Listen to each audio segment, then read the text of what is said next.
Hey guys, welcome back to my channel. In this video, I'm going to be talking about something very deeply personal that I've gone through, but definitely extremely important.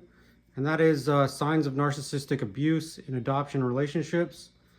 Now let's get right into it. So signs of narcissistic behavior in adoption. The context can manifest it in ways that prioritize the needs, feelings, or image of the adoptive parents or others over the well-being and autonomy of the adoptee. This dynamic can lead to invalidation, control, and harm. Understanding the signs is the first step to addressing and healing from these behaviors. Number one is the signs in adoptive parents or other adults that focus on image over reality. Their adoption is treated as a way to appear virtuous or altruistic. An example is constantly showcasing the adoption on social media to gain praise rather than focusing on the child's needs. The adoptee is expected to conform to an idealized family narrative, even if it erases their true experience. Dismissing the adoptee's feelings. Adoptee emotions, particularly grief or anger, are invalidated. An example is, "Why are you so upset? We gave you everything." Expressions of loss or identity struggles are seen as ungratefulness or betrayal. The next one is control and manipulation. The adoptee's decisions, feelings, or relationships. Example, blocking contact with birth family to maintain control over the adoptee's narrative, using guilt to manipulate the adoptee into compliance. Example, after everything we've done for you, how could you feel that way? Lack of empathy, minimal effort to understand the adoptee's experience or emotions. An example is refusing to acknowledge the adoptee's needs to explore their identity or heritage, especially in transracial adoption. Insensitivity to the complexities of adoption, such as the adoptee's loss or trauma. Blaming the adoptee. When challenges arise, the adoptee is scapegoated or blamed. An example of that is, "You're the reason our family has so many problems." Entitlement to gratitude. The adoptee is expected to constantly express gratitude, even at the expense of their authentic emotions. An example of this is, "You should be thanking us every day for saving you." Signs in the adoption system. Overlooking the adoptee's needs. Systems or agencies focusing on the adopted parent's desires over the best interests of the child. Putting profit before the best needs of the child. Suppressing adoptee voices. Policies or practices that prioritize adopted parents' perspectives while silencing adoptees. Lack of transparency, concealing or altering records, histories, or biological connections to maintain control over an idealized narrative. Solutions to address narcissistic behavior in adoption. For adoptees, recognize the behavior.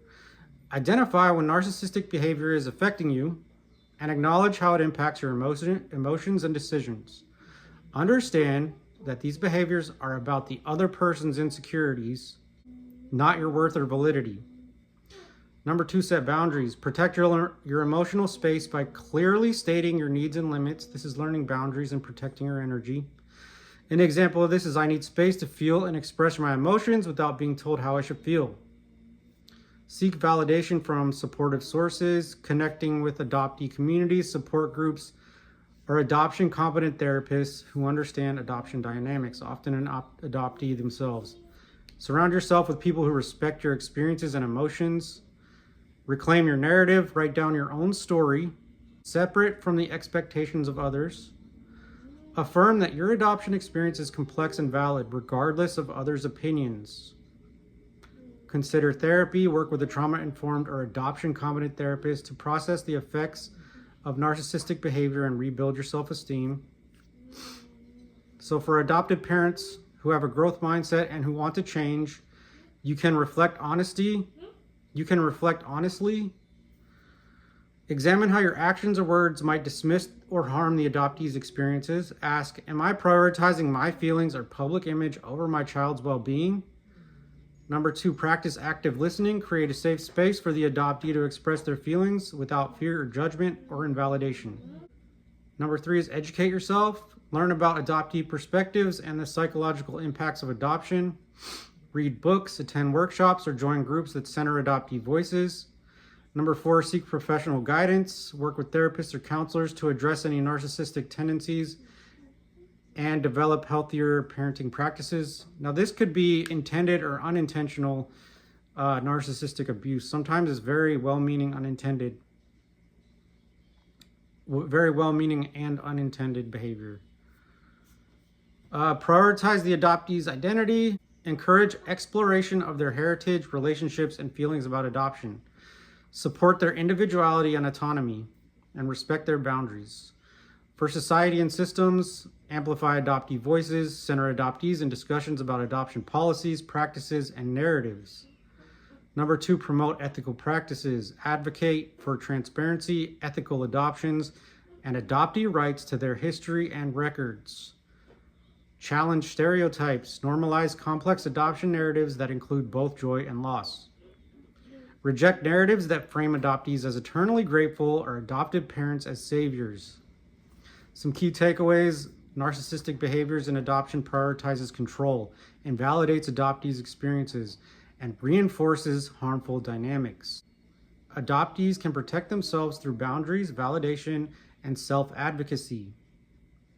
Adopted parents who recognize these behaviors can change through self-reflection, education, and empathy.